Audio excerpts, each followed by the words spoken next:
मी सचिन साळुंके, यांत्रिक कर्मचारी, पाटण डेपो.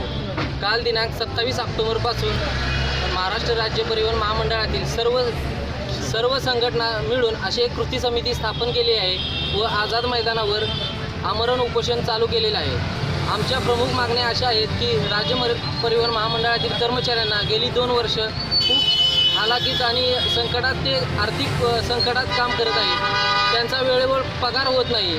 तसेच आता या संपाच्या अगोदर राज्य परिवहन महामंडळातील अध्यक्षांनी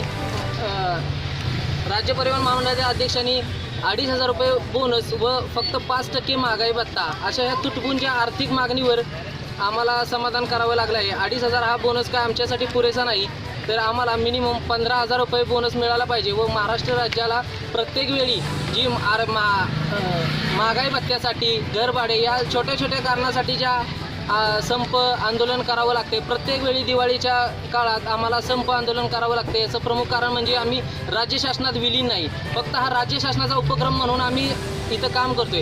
राज्य परिवहन महामंडळातील सर्व कर्मचारी रात्रंदिवस काम करत आहेत. या कोरोनाच्या महामारीच्या काळात देखील मुंबई असेल, बेस्ट दौरा असेल, तसेच इतर आपल्या महाराष्ट्रातील मजूर इतर राज्यात पोहोचवणे यासारखं काम आपल्या ह्या यांत्रिक कर्मचारी, चालक, वाहक या सर्वांनी मिळून, या राज्य परिवहन महामंडळातील कर्मचाऱ्यांनी सगळ्यांनी मिळून हे सर्व संकट कोरोना महामारीचं दूर केलं व या कोरोनाच्या महामारीच्या काळात देखील त्यांनी भरपूर असं रात्रंदिवस काम केलेलं आहे. या कोरोनाच्या महामारीच्या काळात 300 ते 350 लोकांना कोरोनाची लागण झाली, त्यातले बरेचसे कर्मचारी मृत झाले. त्यांना देखील राज्य शासनाकडून आज अखेर कोणतीही मदत मिळाली नाही, तुटपुंजे मदत अशी मिळालेली आहे. तसेच आता या आर्थिक संकट, वेळेवर पगार, नियमित वेतन होत नसल्यामुळे नेहमी तिथून मागे 7 तारखेला वेतन व्हायचं, परंतु आता 7 तारखेला वेतन होत नाही.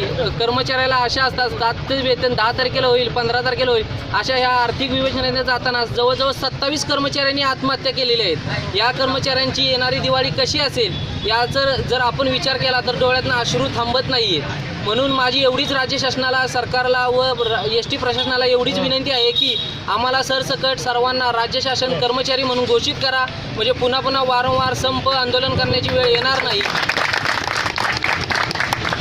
आणि महागाई भत्ता असेल, काय असेल, जे राज्य सरकारला ज्याप्रमाणे तुम्ही सुविधा महागाई भत्ता द्याल त्या प्रमाणात आम्हाला द्या आणि आम्हाला राज्य शासनाचे कर्मचारी म्हणून घोषित करा. आणि विलिनीकरण हा एकमेव हा एवढाच मुद्दा धरून आम्ही. नमस्ते, मी पाटण डेपो अध्यक्ष कामगार संघटना. आम्ही जो आज कालपासून प्रलंबित मागण्यासाठी बेमुदत उपोषण केलेलं आहे.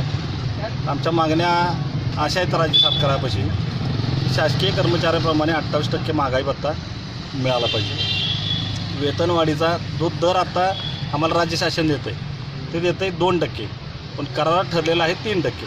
3% ते काय देत नाहीत. घरभाडं ठरलेलं आहे 7, 8, 16, 24, पण आता सध्या राज्य शासन देतं आहे आम्हाला 7, 14, 21. सण उचल जे आता आम्हाला राज्य शासन देतं आहे ते 10,000 रुपये देतं आहे. सण उचल आम्हाला 12,500 मिळावा. महागाई भत्ता, घरभाडे भत्ता, वार्षिक वेतनवाढ, थकबाकीच्या आत्तापर्यंत जेवढे थकबाकी आहेत त्या एक रकमी मिळाव्यात.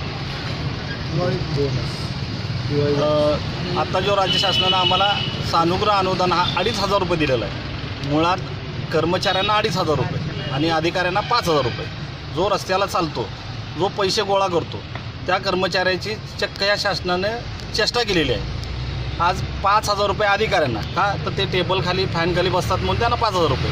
आणि आमचा चालक, वाहक, यांत्रिक बंधू जो राबतो त्यांना 2,500 रुपये. म्हणजे हे राज्य शासनानं आमची चेष्टा केल्यासारखी केलेली आहे. हे काय आम्हाला मान्य नाही. आमच्या प्रलंबित मागण्या त्या मान्य केल्याशिवाय आम्ही हा बेमुदत उपोषण माघार घेणार नाही.